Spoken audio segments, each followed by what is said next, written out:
இப்படி தூக்கு தூக்கு ஐலேசா சொப்பா ஐயப்பா அப்படியே. சரிண்ணே சரிண்ணே போய் வேலையை பாருங்க. சார் மண்ணு வர சொல்லிட்டீங்களா? நாளைக்கு கான்கிரீட் போடணும் சார். சொல்லியாச்சுனே வந்துரும், மதியத்துக்குள்ள வந்துரும், பயப்படாதீங்க. என்ன வர்க்கீஸ் போட்டாலு மண்ணு எப்ப வரும் மண்ணு எப்ப வரும்னு 10 தடவைக்கு மேல கேட்டாரே. அவரு சின்னதா ஒரு வீடு கட்டிக்கு இருக்காரு சார். இல்ல புரியலையே, அவரு சின்னதா வீடு கட்டினா இல்ல சின்ன வீட்டுக்கு வீடு கட்டினா நமக்கு என்ன? அதுக்கும் மண்ணு இறக்குறதுக்கு என்ன சம்பந்தம்? நீங்க மண்ணு இறக்கணும்னு டெய்லி 2 மூடையா வண்டியில வச்சு கொண்டு போவாரு சார்.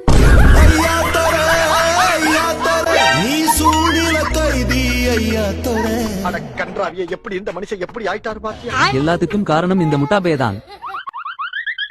அண்ணே பூச்சி மருந்து அடிக்க வர சொன்னாங்க, இந்த இடத்துக்கு தான் வர சொன்னாங்க. எங்கனே அடிக்கணும்? இந்த ஆளு வாயில அடிச்சு விடுடா தம்பி. டே போய் சொன்ன வேலையை பாருடா முட்டாபேலே. டே பூச்சி மண்டையா இங்க வாடா. சொல்லுங்கண்ணே என்னண்ணே? டே இவ்ளோ நேரம் ஓனர் நின்னாரு, அப்பெல்லாம் வரமாட்டியா நீ? இந்த லூசு பைய நிக்கும் போதுதான் வந்து அட்ரஸ் கேப்பியா? அண்ணே அவர் ஏடிஎம் முடியாது பேசுனா நான் என்னண்ணே பண்ண முடியும்? சரி சரி விடு. நிஜாம்பாக்கா வச்சிருக்க பையில? இல்லையண்ணே வாங்கிட்டு வரலையே நிஜாம்பாக்கு. அண்ணே எங்க அடிக்கணும் சொல்லுங்கண்ணே, மறந்து. இந்த பச்சை கலர் வீட்டுல தான் தம்பி அடிக்கணும். நம்ம ஓனர் வீடு தான் போய் அடிங்க. சரிண்ணே சரிண்ணே ரொம்ப நன்றிண்ணே. இவரெல்லாம் வச்சு எப்படிண்ணே சமாளிக்கிறிய? ரொம்ப கிருத்தனை முடிச்ச ஆளா இருக்காரு. ஆமா தம்பி, இந்த லூசு பையில மேய்க்கிறதே பெரிய வேலையா இருக்கு. உள்ளுக்க போய் வேற என்ன ஏழ்றையை எழுத்துக்கிருக்கான்னு தெரியல தம்பி. அண்ணே மேஸ்திரி அண்ணே வேமா வாங்க, பக்கத்து வீட்டு கிளவி மேல சக்கையை தூக்கி எரிஞ்சு விட்டாப்லண்ணே வர்க்கீஸ்.